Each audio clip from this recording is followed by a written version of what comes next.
God is emotional by the question he was asking Job this morning. He was asking Job because Job was complaining about his condition, about his predicament, and Job was kind of blaming God. And God was like, wait a minute. You are blaming me. Let me ask you a question. Who gave the sea their boundary? Who made sure that they don't overflow the bank? By this question, God was trying to take Job on a memory journey, trying to remind Job of his faithfulness, of the pain he has taken in the past to prove his faithfulness to him.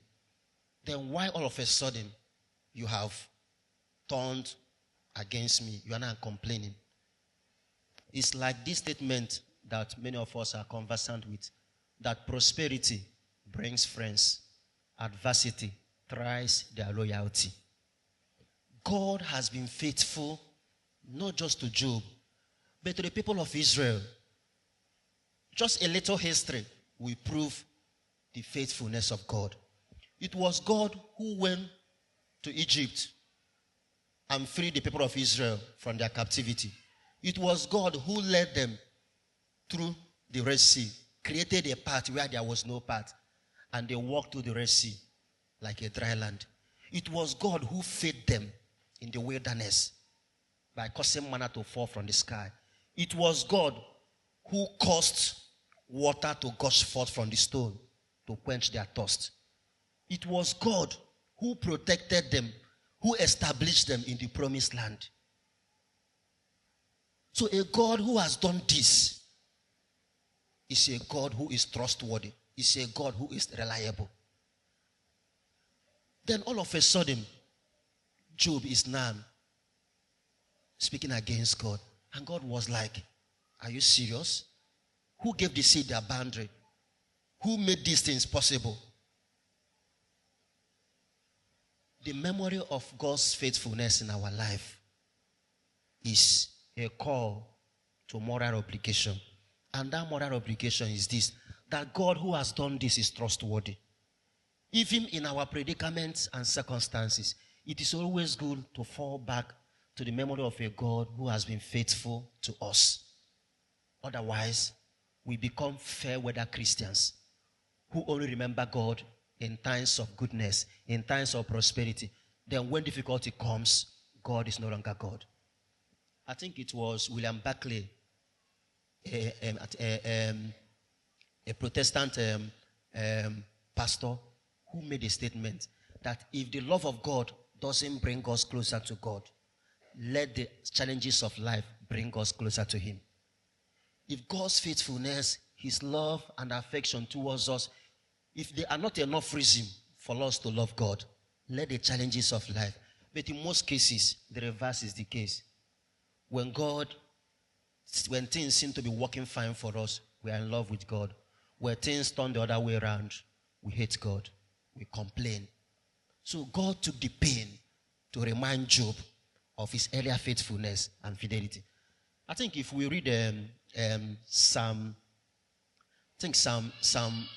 42 or thereabout, you will see where the people of Israel, when they were in a terrible difficulty, what sustained their faith in God was the remembrance of God's faithfulness in the past.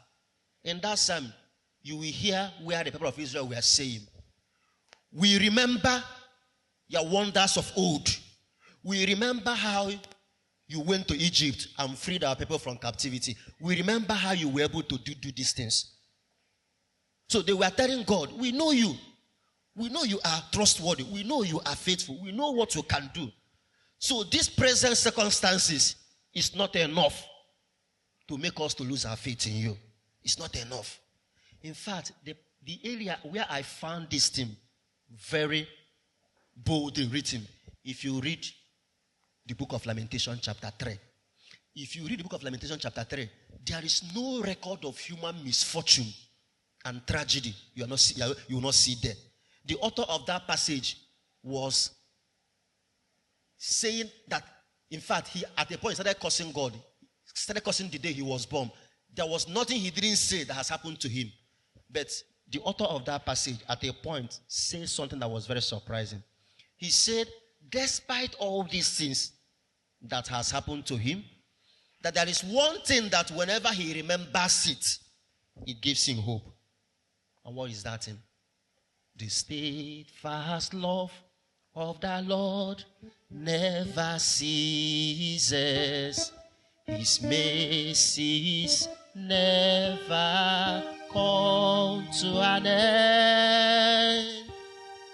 They are new every morning, new every morning. Great is thy faithfulness, so Lord. Great is thy faithfulness. Let me tell you, you will be shocked to discover that this song came from Lamentation chapter 3. From verse 23 downwards. You will be surprised. But what will surprise you all the more is the record of tragedies and misfortune that preceded this song, that came before this song. And the question will be, where comes such trust? Where comes such faith in the midst of this difficulty? It is coming from the memory of someone who has experienced God's love, God's faithfulness, God's fidelity. And that was also the question Jesus asked his apostles this morning. Why are you afraid? What happened to your faith? You have been with me. You have seen me woke a dead man from death. You have seen me fed 5,000 people. You have seen me heal the blind. You have seen me cure Lazarus, the blind Bartimaeus. You have seen me do all these things. Yet, you don't trust me. You don't have faith. So this thing can get God emotional and concerned when in our moment of difficulties and challenges, we tend to doubt the fidelity and faithfulness of God. That is the question the point God was trying to prove to Job this morning by telling Job, do you know how powerful the element of water can be? Water element can be. Do you know how powerful it can be that if left unchecked, it can overwhelm the world? But I, God, gave it a bank, gave it a boundary where it will stop. Do you think that the God who has done this will not be there for you?